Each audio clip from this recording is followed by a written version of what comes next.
दिन हुई तो मैं घबराई गई थी। मैंने सोचा मैं तो मर ही जाऊंगी। मैं तो रोने लगी थी, डर गई थी कि ये क्या हुआ मेरे साथ।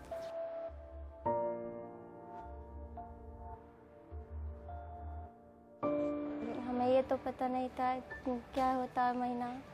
तो जब पहली बार हुआ था तो ये घबराहट हुई थी, पता नहीं क्या होगा, ये क्यों हो रहा है।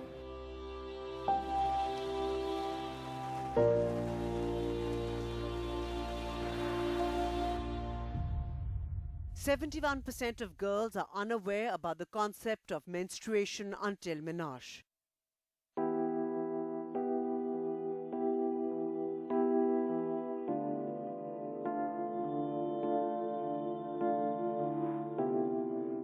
Sonam from Nalhar village in Mewat in Haryana studied till class 10.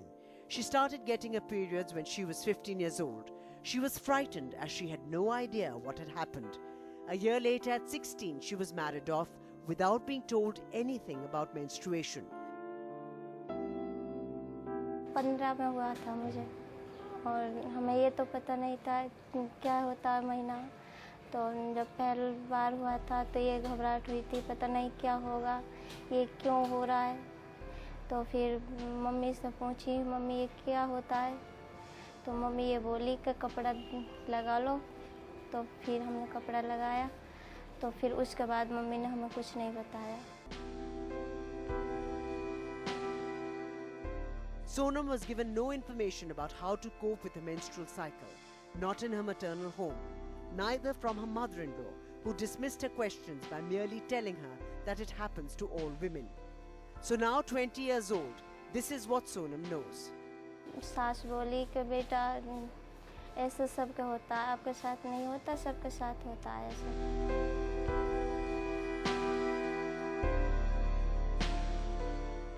मंदिर में मना किया था तुलसी के पास में जाना, जैसे अचार छू लेते हैं तो खराब हो जाता है अचार वगैरह भी। और रसोई में जाते हैं खाना बनाने के लिए तो मम्मी रसोई की मना कर देती है, तो अलग खाना बनाते हैं तो मम्मी खुद घाल के देती है, कुछ छूने नहीं देती मम्मी। तो आप अलग सोते हो? अलग? हाँ अलग। कितना मतलब बहुत दिक्कत सी होती है, ये लगता है पता नहीं कि एक दिन में सही होएंगे। During her period, Sonam feels isolated. She has to stay away from social gatherings, eat and sleep in a separate room.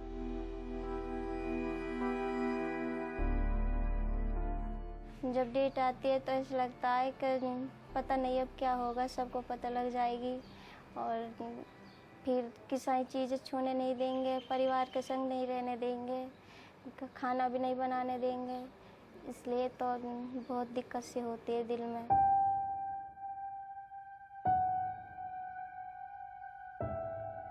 Fajri comes from an orthodox Mu Muslim family from Palla village. 12 साल या 13 साल में मेरी शादी हो गई थी। 5वीं क्लास में पढ़ती थी, उसी स्कूल में से छुड़ा करके वो शादी कर दी मेरी। तो मुझे तो शादी का मतलब कुछ नहीं मालूम था और 1 या 2 साल बाद मुझे MC आने चालू हुए। पहले दिन हुई तो मैं घबराई गई थी, मैंने सोचा मैं तो मर ही जाऊंगी। जैसे कि बहुत तेज पेट में दर्द हो रहा था और खून से आने चालू हो गए थे। मैंने सोची कि मेरे को क्या हो गया, कैसे हो गया, पता नहीं क्या बीमारी लग गई है मुझे, क्या हुआ है। मैं तो घबराई गई थी बिल्कुल, ऐसा क्यों हुआ है पहली बार। तो मैं तो रोने लगी और कमरे से बाहर ही नहीं आ रही थी।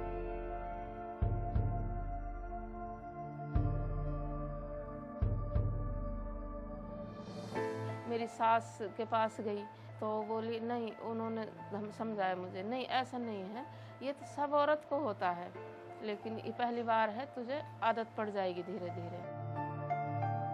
हमारे यहाँ उनको औरतों को खाना भी बनाने की इजाज़त नहीं है वैसे तो, कि तुम नापाक हो 5 दिन, नमाज भी नहीं पढ़ सकती, कोई पवित्र जैसे कि हमारे एक तस्वीर नमाज के बाद होती है, कोई पाक चीज़ कुरान शरीफ होती है उसको हाथ नहीं लगाते, छूते नहीं है, बहुत सारी चीज़ें हैं जो हम नहीं करते उन दिनों में। जैसे परंपरा शुरू से चली आ रही है वैसे ही हमें भी निभानी पड़ी।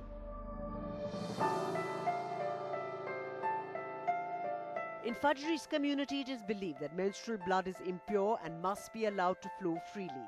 The reason why women are forbidden from wearing a sanitary towel or cloth. Instead, they are told to wear dark colors during their period and end up wearing clothes that are soiled with menstrual blood.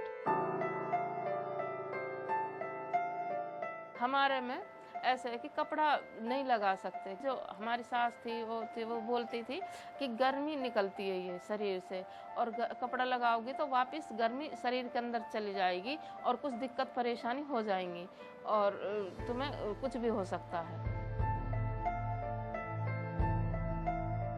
Dark colour की सलवार पहनते, जैसे black colour की या लाल colour की सलवार पहनते थे और पीछे उसको कपड़ा रख के बैठ जाते थे। ऐसे थे हमारे ज़माने में, तो इस तरह से होती थी। जैसे हमको बताई वैसे हमने भी ऐसे ही किया। Religious and cultural diktats reinforce the belief that menstruating women are impure and need to be isolated.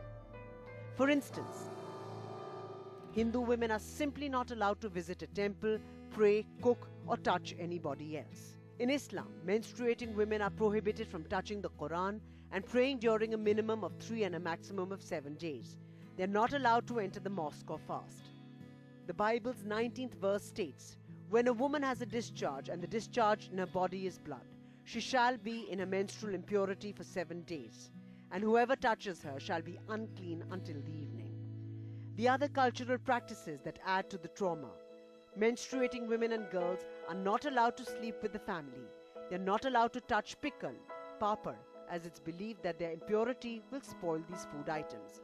And it's believed that if a dog digs out a used menstrual cloth buried in the ground, the woman who used it will become infertile. This Panditji at Bholenath temple in Khasera village seals the fate of menstruating women when he emphatically declares them as dirty. औरत का दोष नहीं होता, उसके शरीर का दोष होता है। उसके शरीर के अंदर जो गंदगी होती है वो खुद ही औरत महसूस करती है। उसे आलस आता है या उसके शरीर में चेतनता नहीं रहती, ना तो वो नहा सकती उस समय, ना उस समय कपड़े धो सकती है। उसे वो दोष होता है, मासिक दोष माना जाता है। इसलिए उसे रोकता तो कोई नहीं है, लेकिन वो खुद अपनी जिम्मेवारी खुद समझनी चाहिए। उसे ना उसका ऐसे अशुद्धता में पुण्य मिलेगा, ना कोई फल मिलेगा। Pandit Balanath's views merely reflect commonly held beliefs. And so the moment a girl hits puberty and begins her menstrual cycle, taboos kick in to shame her, adversely impacting her psychological and social development and often her health. I think it has actually quite a pervasive influence. It affects our health very directly because of certain taboos and restrictions.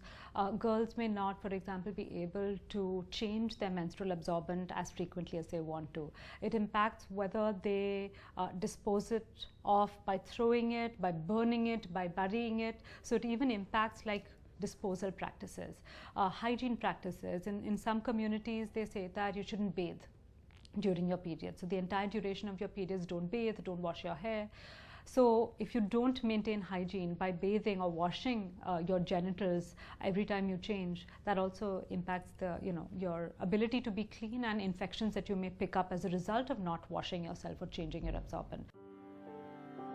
Taboos, restrictions and ignorance create an unhealthy cycle, often hard to break and pass down generations.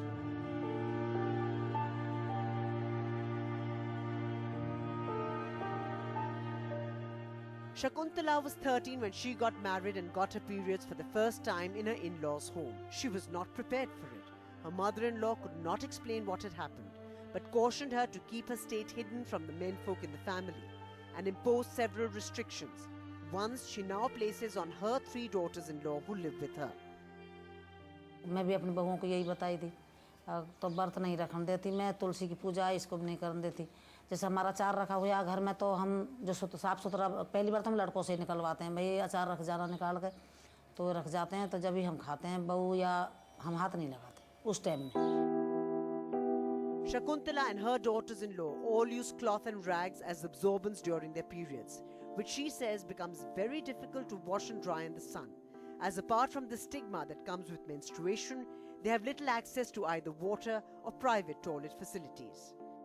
ज़्यादातर सूती कपड़ा लेते थे, उसको थोड़ा मोटा कपड़ा करके और उसको ही लेते थे। फिर जैसे सबके छुप के धोते थे, कभी रात को या कभी कोई नहीं रहता था, जब धूप में दुबक के छुप के ही सुखाते थे।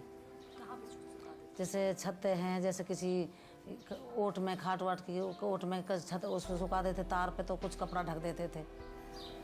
कपड़े के यूज़ करने की वजह से, क्योंकि अच्छी तरह सूखता नहीं था तो जैसे हम जाते थे सोच के लिए तो वो कपड़ा हम रख देते थे, फिर वही दोबारा यूज कर लेते थे।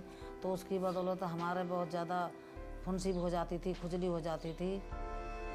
Less than 15% of menstruating women in India use sanitary napkins. Lakhs of women across the country resort to natural materials like mud, leaves, dung, animal skins or ash, which cause poor menstrual health. It's a reason why reproductive tract infections are 70% more common amongst women who use unhygienic materials. And part of the reason why India accounts for 27% of the world's cervical cancer deaths. Along with health education comes a serious casualty for girls. 23% of girls drop out of school completely once they hit puberty, while 1 out of 4 girls who continue their education miss at least 1 or more school days during their periods, mostly because their schools lack proper toilets, water, hygiene and disposal facilities. In fact, 63 million of adolescent girls live without toilets. बाहर जाने में तो बहुत दिक्कत होती है कि कैसे बैठें, क्या करें, क्या नहीं करें। अब महीनों के दिनों में मैं स्कूल भी कम जाती हूँ क्योंकि वहाँ पे मुझे बहुत प्रॉब्लम होती है। We have to address that issue. Girls and women also don't have access to toilets, a safe place to change whichever absorbent that they use, water to wash themselves, water to wash their cloth if they're using that, and even disposal, no access to dustbins or other disposal mechanisms.